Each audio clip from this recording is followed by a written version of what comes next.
So with AJ Duffy, we see freshman quarterbacks come into college football and turn it on and be able to contribute or be stars even as freshmen.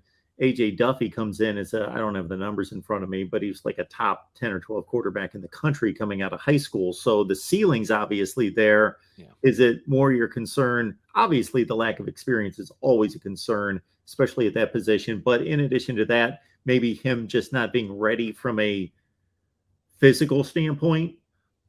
I think it's understanding the system and the chemistry, Mark. It's just, he's behind. He's a newcomer. He went through the spring, had a little bit of flashes here and there, but you got to see more growth from him being able to connect with some of these wide receivers. And I think it's more of the reads, in my opinion, watching him, throw yesterday and then throughout the spring. It's just understanding the reads. And if he can get those down, then that helps.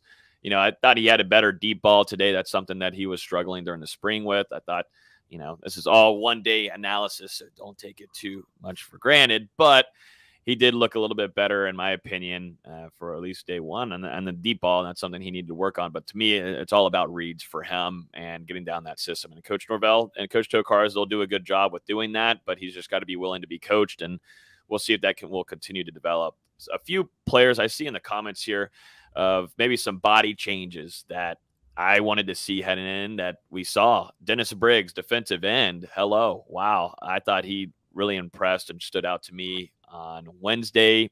He was a guy that if you go back to 2020 year with the COVID, he was a guy that opted out to take care of his family. He comes back near the latter half of the season, comes in great shape, is able to play well, is able to start. Dennis Briggs knows how to work on his body and take care of himself. And I thought in the spring, he was definitely limited in most cases. And I thought was more a little bit more heavier sized and just looked more of an in-between an interior guy and a defensive end. Now he looks like a true defensive end, in my opinion. His get-off was really impressive for his size, his punch. We posted a video out there on Twitter of it. He looked good, and that's someone that I wanted to see him do his thing and work on his body. And he did that in the last month and a half, which was really impressive to see. And he's going to be a true key to Florida State's defensive end rotation this upcoming season. Another guy, DJ Lundy, linebacker for Florida State, veteran guy. They're looking for him to be a lot better in coverage. And he showed signs of that this spring. But one thing that I was knocking him for was being oversized, still kind of the size of a bowling ball back there. Lundy doesn't look like a bowling ball anymore. As of yesterday, that is a chiseled guy. I think they're still continuing to try to trim him up a little bit because he's got all the muscle in the world, but he was bulky then. I think Coach Storms, Florida State strength and conditioning coach, is working with him to continue to make him a little bit more shiftier, faster, and space to get better in coverage, because that is something that was lacking him.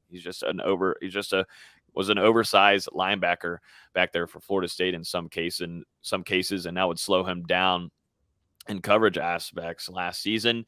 Lundy looks a lot better. I want to see him again today and throughout the rest of the week to really get a true feeling of how he's going to do in coverage now that he's trimmed off a little bit of that bulk. Those guys definitely came out and impressed. And then I always got to talk about a true freshman that doesn't look like a true freshman, and that's going to be Ayobami Tafase.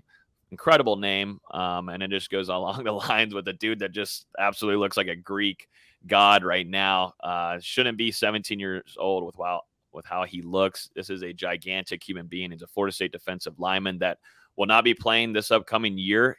He's just getting academics all adjusted and stuff. That's the game plan for them. And then next year, Coach Odell Higgins will have him to use as whatever he wants to, because this kid is extremely impressive. They were able to grab him late in the recruiting process, and I think Florida State fans should be excited for a guy that is going to take a year to develop, be behind Fabian Lovett, Robert Cooper, to learn behind these guys like Jared Jackson, to Joshua Farmer. Sit back, learn, and then unleash him in his first true year next year. So just some body change. Everybody wants to see the bodies and everything. I obviously do too, because it shows me if guys are working on their body this offseason before fall camp and they're really focused in, it usually means that they're dialed in and getting ready for the season ahead.